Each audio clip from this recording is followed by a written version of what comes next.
everyone. I'm here with my decks for the month of November of 2020. So what I have here are some decks I really like for that transition from fall to winter.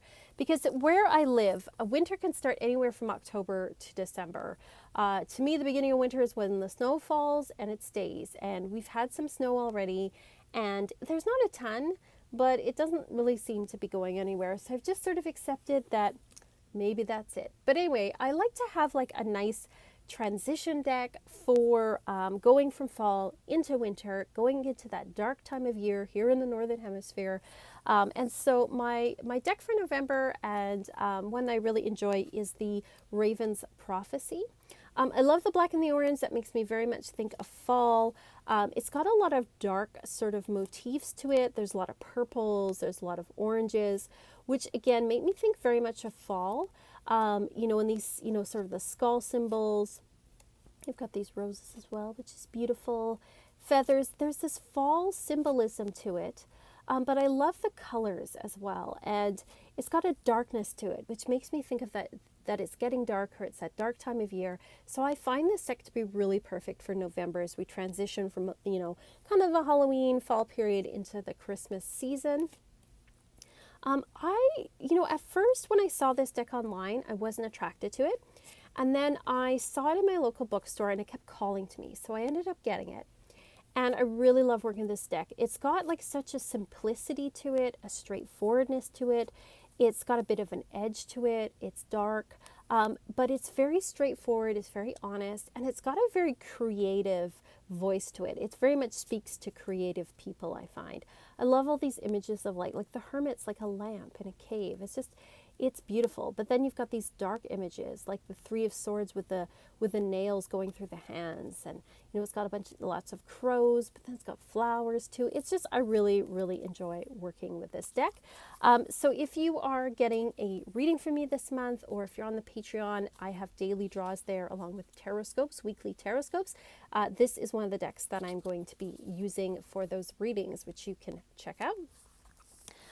The other one that I am working with this month is the Viking Oracle. Again, Vikings make me think of like, Nordic winter and stuff, and it's getting to be wintry. So, the Raven's Prophecy is very fallish, and this one is very wintry. So it's that fall-winter combination. I really enjoy kind of putting these two together. So this one's really based on runes, but also has a bit of the Norse gods in here and legends. So you've got like Odin, you've got the Sunstone, the legendary Sunstone, and then you've got runes like Ingas. Ooh, we've got Hel here, the Norse goddess of the underworld. So it's this very dark, wintry kind of themes in here. I find this to be also like just this deck has a very masculine type energy to it. It's got the different realms, the different worlds in this. So it's like a nice deck if you're into kind of Norse mythology, if you're into the runes, that kind of thing. So I love pulling this deck out in November when snow starts to fly, starts to get colder.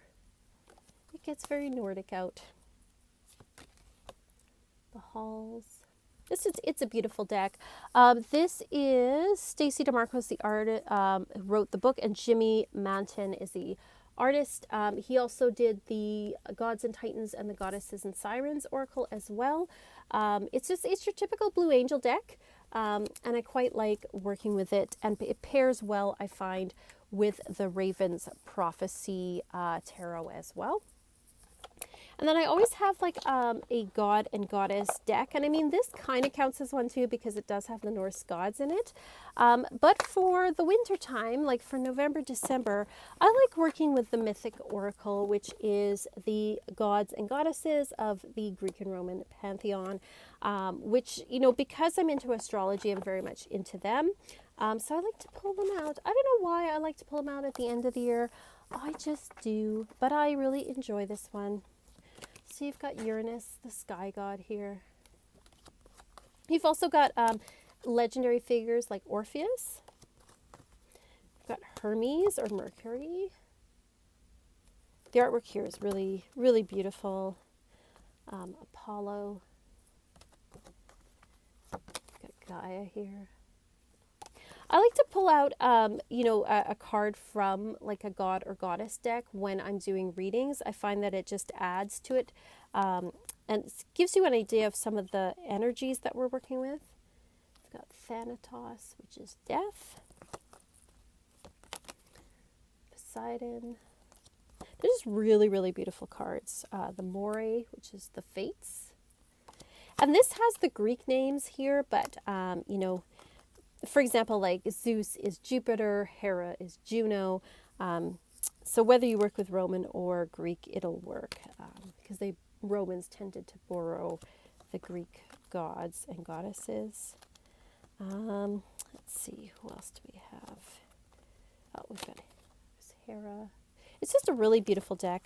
I really love working with it, especially because I do work with the Roman pantheon, because I do work with astrology and the gods of astrology, so to speak, like the planets. So I really love working with this deck and often use it on my altar as well.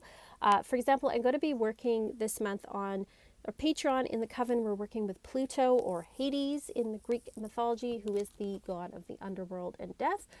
He's also great to work with when it comes to shadow work because he's also about power and how we deal with power in our own lives and in the world around us. So we're going to be working with him this month if you want to join us.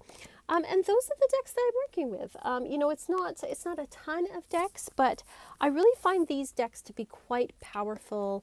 I really love that, they have strong archetypal type forces in them. And I find this time of year is a really good time for self-reflection, for doing some shadow work. It's a great time for just doing some reflecting, especially as we're getting towards the end of the year and beginning to think about, the next year and what our goals are and those kind of things, and reflecting on this past year and how we want to end this year. So I find like working with, kind of these deeper decks at the end of the year and during the dark time of year can be really, really great and really fulfilling. So that's why I'm working with them this year. So again, if you want a private reading from me, you'll probably get these decks unless I'm intuitively called otherwise to work with them, or it's just a reading that, I work with a different deck for. As well as, if you are on my Patreon, we are going to be doing daily draws with these decks as well as our weekly tarot scopes. You can check it out there. Otherwise, let me know what you're working with for the month of November, or if you're working with, fall decks or winter decks or whatever it is. Let me know. Let me know what you think of these decks too. Do you like them? Do you hate them? What do you think? I would love to know. And I hope that you're all doing really well. I hope that you're all safe. I hope you're all healthy. I'm sending everybody so much love and healthy vibes, and I hope everyone's doing super well. So you guys are awesome. And as always, I want to say a big shout out to my patrons, especially to Marie, Nathan, and Nicole. Thank you so much for your support, to all of you. You guys are awesome. And to everybody who comments and likes, thank you so much. You guys are great. And as always, peace and love and love.